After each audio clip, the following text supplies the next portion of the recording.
Welcome to Best in Class. I have the honor and privilege of helping individuals and organizations become best in class at what they do. To celebrate our 100th episode, we have the world's #1 expert on mental toughness and winning, a good friend, a tremendous mentor and coach to me, Dr. Jason Selk. While serving as director of sports psychology for the St. Louis Cardinals, Dr. Selk helped the team win their first World Series in over 20 years. And in 2011, he assisted the Cardinals in the historic feat of winning their second World Championship in a 6-year period. Over the last 20 years, Dr. Selk has written 5 best-selling books and has become widely acclaimed as one of the most sought-after keynote speakers in the country. A licensed mental health professional, Dr. Selk earned his doctorate in counseling and sports psychology from the University of Missouri. His client list includes companies such as Morgan Stanley, Merrill Lynch, Edward Jones, Bacardi, Wells Fargo, and Enterprise. Dr. Selk has worked with over 40 Olympic gold medalists and an all-star athletes and coaches from the PGA, WPGA, NASCAR, NFL, NBA, WNBA, and NHL. He has been featured in such publications as Men's Health, Shape, Self, and USA Today, and on television and radio shows such as CNBC, ABC, CBS, NBC, and ESPN. Jason, welcome back to Best in Class. Honored to have you. Hey, Jay, I'm honored to be with you. 100 shows. That's pretty impressive, my friend. Well done. Thank you, sir. Staying in attack mode, as always, as you always advise. This episode and all future episodes will be in memory of my father, Al Madden, who recently passed away. Our definition of best in class is 100% commitment to excellence and service. And of every man or any man I've ever met, my father was dedicated to excellence and service in everything he did. He was in the field of sports psychology and performance psychology, practiced, taught it for over 50 years, 5 decades. And he really, really enjoyed Jason Selk's work, our guest here. He was a big fan of the work, and in 5 decades of experience, he thought Jason's was the best in the world. So, Jason, I appreciate you being on the show today. Welcome back, sir. Well, thanks, and cheers to your father. I'm just very...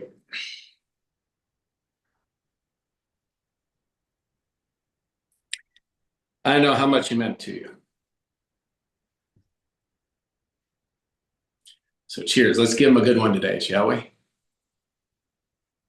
Yes, sir. Yes, sir.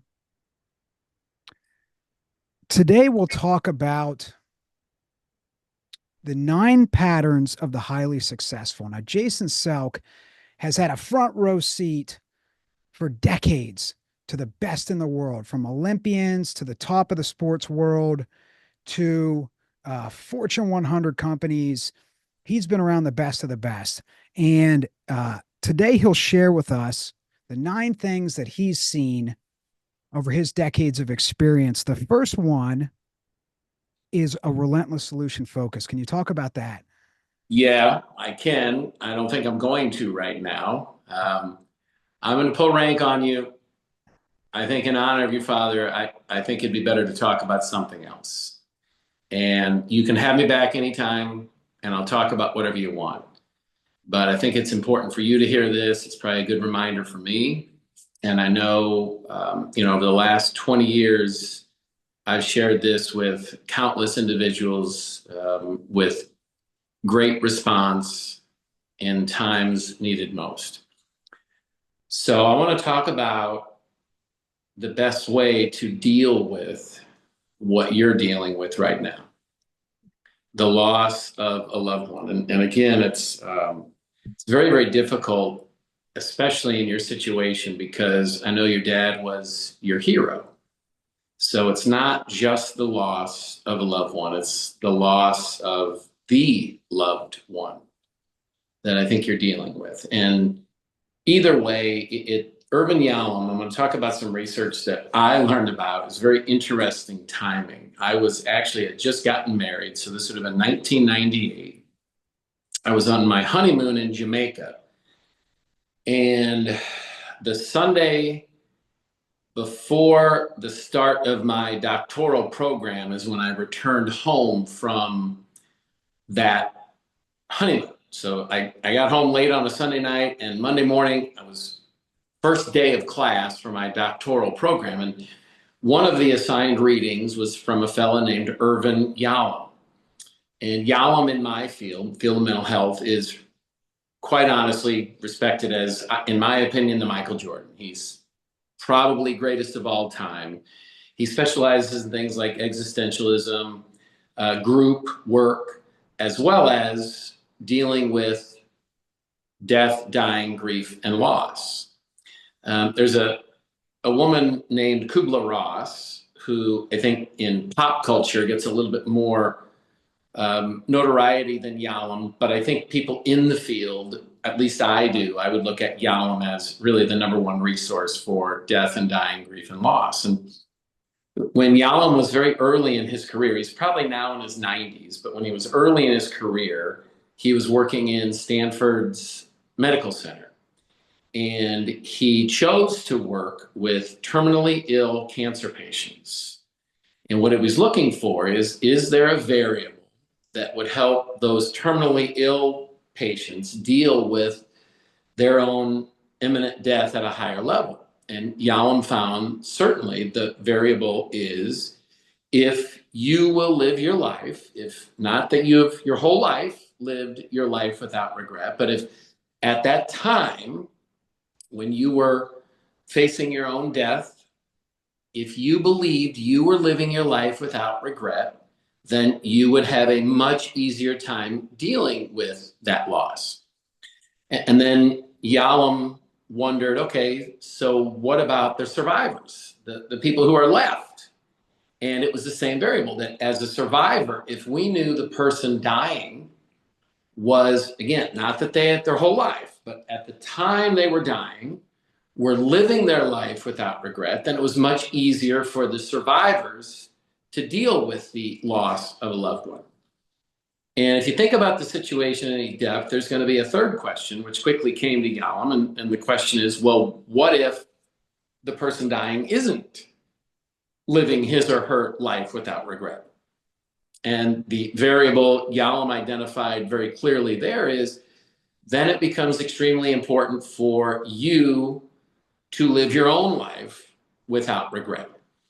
And if you look at this, this is a very, very important theme. This research, I think, had a more profound impact on me than any other research. And I don't talk about it very often. I could tell when we talked about it before the show started that it was something you and I have not touched on. And I really reserve it for times like this. I think it's necessary to hear. And I think it's important. As I said, for me, it probably is the most profound research I've ever seen. In that, I was very curious. You know, to me, it seems very, very important that it becomes much easier to deal with life's greatest anxiety. And if you look at the research on the great anxieties for human beings, death anxiety is really the granddaddy of all of them. The fact that we all have to face our own death is, for human beings, the greatest anxiety producing thought of any thought that we might have. Now, what's interesting is it's such a powerful thought. Most people never actually own the fact that they will die at some point. And if you think about that, you hear all these country songs, and one comes to mind, live your life as if you're dying. Most people don't do that. Most people, because it's actually too painful to think about the fact that at some point, you and I, and everyone listening to this podcast, will no longer exist. At some point, that is a guarantee. But for a lot of people, that is such a heavy burden that we don't actually allow our minds to think about that, absorb it, and own it. And I do believe it's a terrible mistake. Although it's difficult, I know for me, forcing myself, and I can remember flying home. I was 28 years old. I'm flying home from Jamaica that Sunday. And I just, the days before, laid on that beach in Jamaica reading this research. And it started for me at 28, a midlife crisis. I mean, I really started to question life and death and God and purpose and meaning. And it took me a while to get through it. But I will say this, I am such a better person for having gone through that anxiety producing thought and period of my life, because I think you know me well enough. I don't take things for granted. And it allows me to fully live my life without regret. But that was the part. So there were kind of two parts for me for the evolution and the progress of this research. One was I had to really fully accept, hey, this is going to happen to me. At some point, I am no longer going to exist. And then the second piece was I had to define for myself what it meant to live without regret. It's not easy to figure that out, and you have a lot of these concepts like the bucket list, and I like that. I didn't feel like for me that was enough, whether it be skydiving or swimming with the sharks or whatever you might call your bucket list, doing those two or three things over the course of a year or 2 or 3 years didn't feel like enough for me. I need to kind of know on a daily basis when I lay my head down on the pillow, am I living my life without regret? It's very easy to get off track with that if you don't have clarity. And that's where my obsessiveness with process comes from. And really, this winning game plan that I talk about so much, really identifying what, number one, you clearly want from your life, who and how do you want to be, what are some of the things you want to accomplish, and then what are those daily activities, i.e., process goals, that will most cause those things to occur? For me, there seems to be a very direct connection to, if I'm nailing my process, I am very comfortable knowing that I'm living without regret.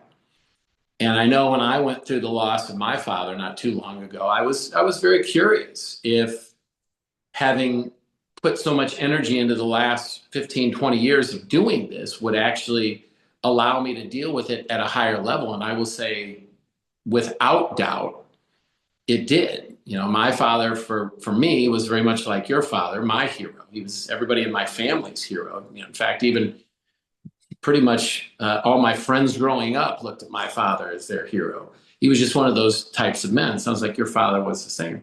So when he passed, I was very worried that it would really shake me to the core and to the foundation. And although I miss him terribly, I still have conversations with him. At least I try to predict what he would have said. He was always a little ahead of me on what he would say, so it's difficult. But without a doubt, it allowed me to move through that time more easily.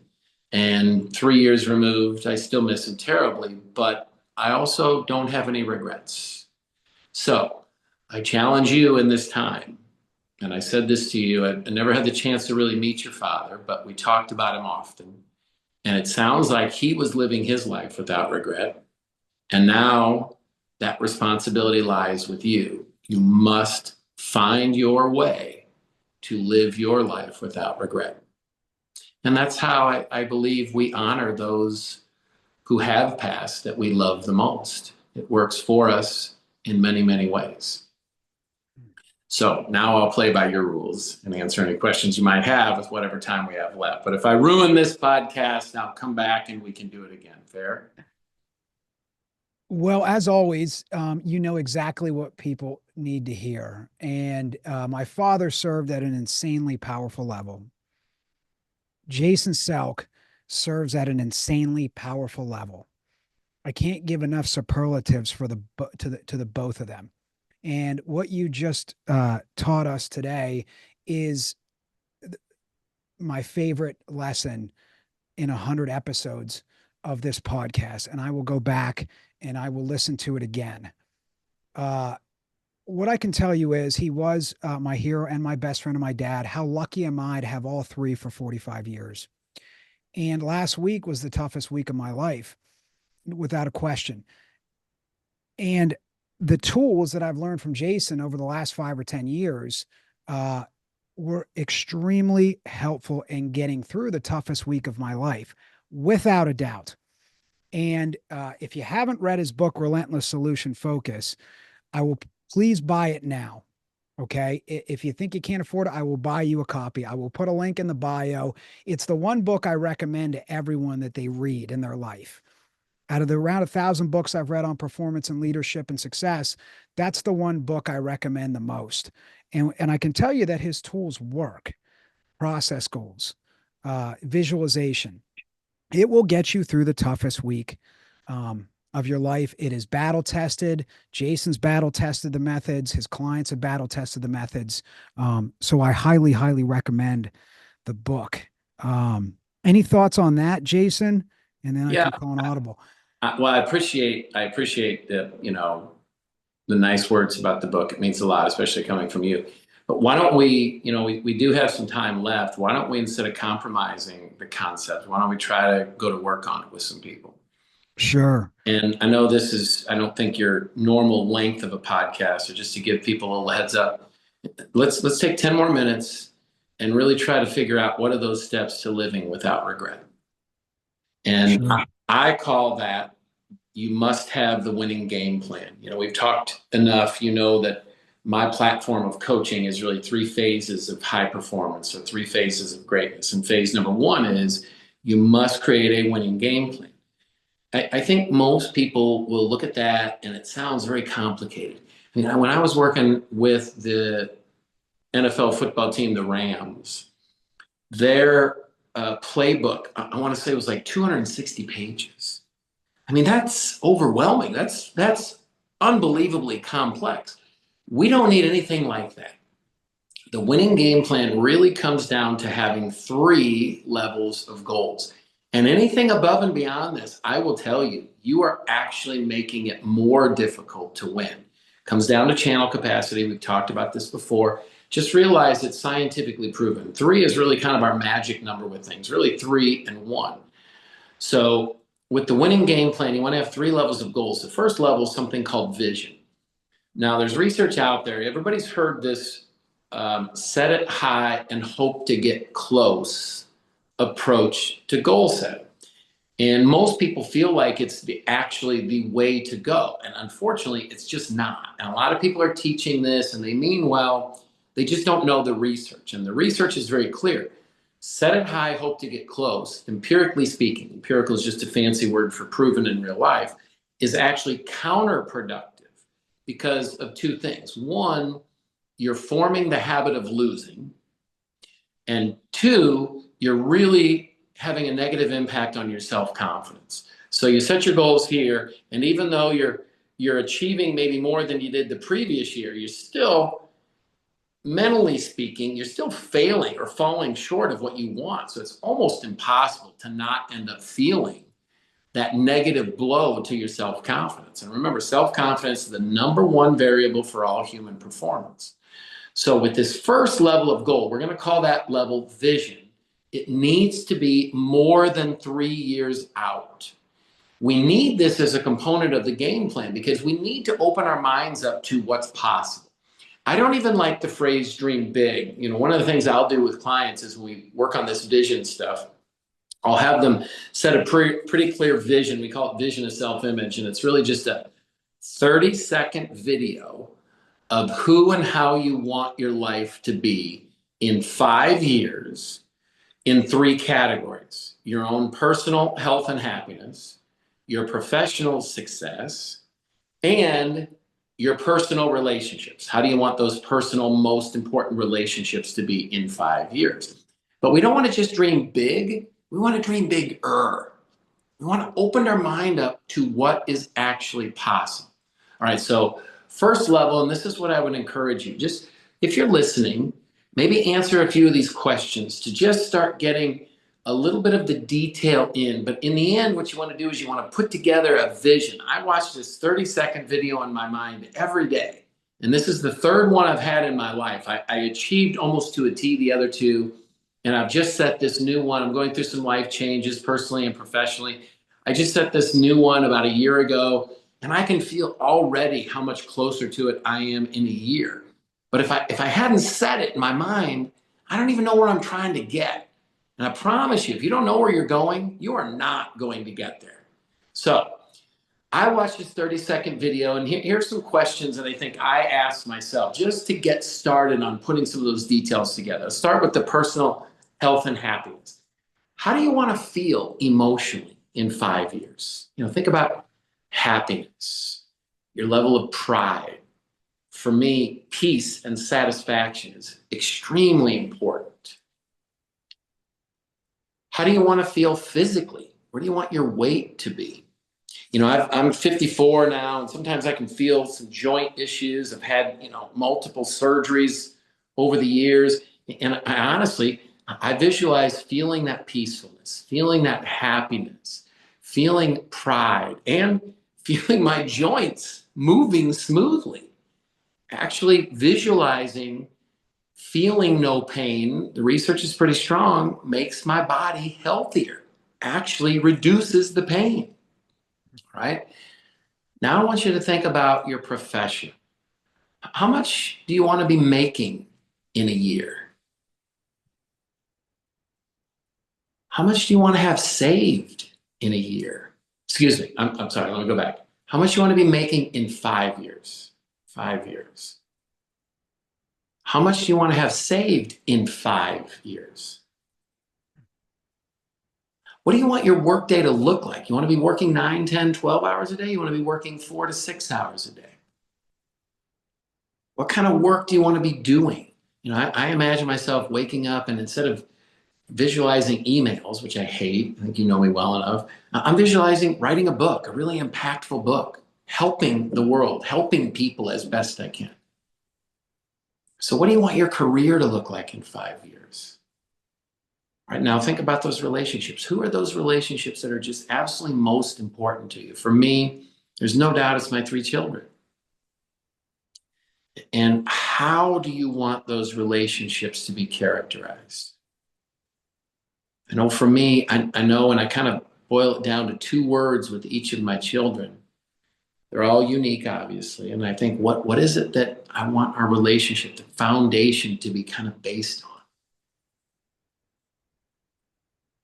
Right now, I hope that kind of gets you a start on a little bit who and how you want to be, but you have to put a little bit more time into it. And I would encourage you, when this podcast is finished, maybe just spend 5 minutes and turn some of those answers into a 30-second visualization, a movie trailer, if you will, of where you want your life to be in 5 years.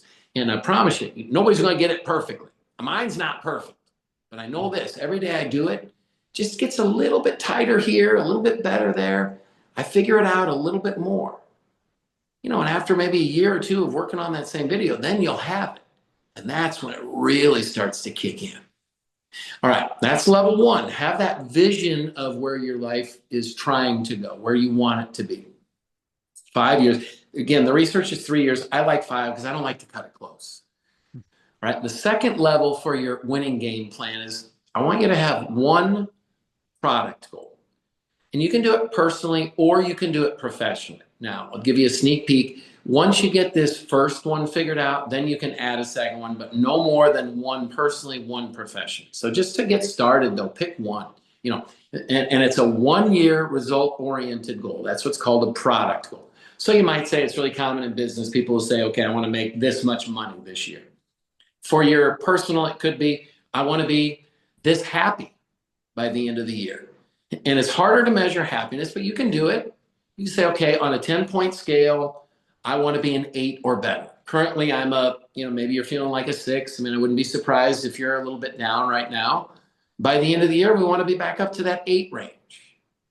You can say, my relationship with my spouse, I want to be at an 8 or better. Currently, put a note where you are currently. Okay, but have 1 product goal, whether it be personal or professional. That's the second level of the winning game plan. And then the third level, and I want to be clear, this is the most important. This is what you heard me talk about earlier when I was referring to process. This is, for me, how I know daily I'm living without regret. So I want you to think, what is that 1 product goal you listed? And then let's come up with, what's the single most important activity daily that will cause you to get there? So for example, if maybe I said I want to improve my relationship with my spouse, number 1 process goal might be, we need to have date night once a week. If I want to be happier, maybe the number 1 process goal is, I want to do cardio 30 minutes, at least 5 days a week. If it was a professional, I want to make X amount of revenue, and I'm in sales, and I say, I'm going to make 3 proactive contacts every day before noon. All right, now I want you to come up with your number 1 most important process goal. And then I want you to, if you want, you can come up with a second one. So I'll give you, I've got a revenue goal for my business. There are other ways to measure it, but I just always feel like, in the end, it's a very easy way to measure, how I'm doing professionally. It's a revenue goal. I usually like to keep it in that 10 to 20% growth range year over year. I feel like that's realistically high. My process goals right now are 100%. This is probably for the last 20 years been one constant: 100% intensity 100% of the time. And that means when you have me on a call, on a podcast. Yesterday I was a guest lecturer at a friend of mine. He's a professor here in Miami. Had me, and I actually brought my son. We both guest lectured. I was very prepared, and I gave those students every ounce of what I have. So whether it's a podcast, a guest lecture, or my daily coaching calls, you will have my full attention, and I will be prepared. That's what I call 100% intensity 100% of the time. My second process goal is I need to 3 days a week writing another book. I'm just about finished with this one. It's a book on coaching. Actually writing it for my 3 kids who are coming into the business. I want to give them a really solid guide of how I do things. And then my third process goal is 3 new business contacts weekly. I haven't had to work at any new business for 20 years because my private practice was sold out, but we're turning this private practice into a consulting firm. We're going to be the most impactful boutique consulting firm in the country. And now I've got to kind of change the model and increase the client base a bit. So I need to put some energy weekly into moving the model toward that increased client base. Those are my 3 process goals. So you might have 2 or 3 process goals, but I really want to challenge people coming out of this podcast. And then we're just going to finish it, right here, I think. Your winning game plan is 3 levels. You've got your vision. Try to put together that 30-second video. And don't worry about perfection. Even if you start with a 5-second video, that's fine. But just don't let it blow up to something bigger than 30 seconds. It'll be a little bit too much on a daily basis if it's more than 30 seconds, is what I've learned. And then I want you at that second level have 1 product goal, 1 personal or 1 professional result-oriented goal you want to accomplish in the next 12 months. Something you want that you don't currently have. And then you can have up to 3, and that's always at the most, 3 process goals. But of the 3, all I want you to do is circle 1. If I had to circle 1, I know which one it'd be. It'd be the 100% intensity. If I don't have the time, energy, or focus for the business contacts or the writing, no matter what, the best thing for me and my business and my people and my life is giving people everything I've got when I'm with them. So I'd circle that 1.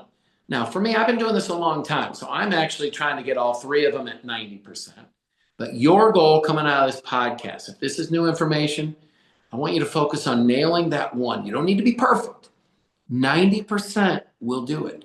If you go 90% now, if you're in collegiate, Olympic, or professional sport, you need to be 100%. And you can still be 100% and get your brains bashed in. But in the business world, I've found if we will go 90% on our most important process goal, we're going to really, really like those results. And it may sound easy, but it's quite difficult. But remember, and I think Coach Wooden said this, goals that don't require effort are goals that won't produce reward. Living without regret is extremely important, as we've discussed. Make sure you know how to live without regret. AJ, you're one of the good guys. I know your dad was something special. Just be proud you had him. I love how you said that. You had him for 45 years. I'm sorry you're going through this, my friend. You keep it up. You're making an impact on all of us. We appreciate what you do for us. Thanks, Jason. Thank you. Thank you for your friendship, guidance, mentorship, wisdom. Thanks for today. Thanks for giving us a blueprint on how to live without regret. Where can people find you and your work? Probably easiest would be jasonselk.com. jasonselk.com. But it's we're not hiding. So if people need something, please reach out. We'll try to do everything we can in our power to help. Okay. Okay. Thanks for having me, AJ. Appreciate you. Yeah. Appreciate you, Jason. Take care.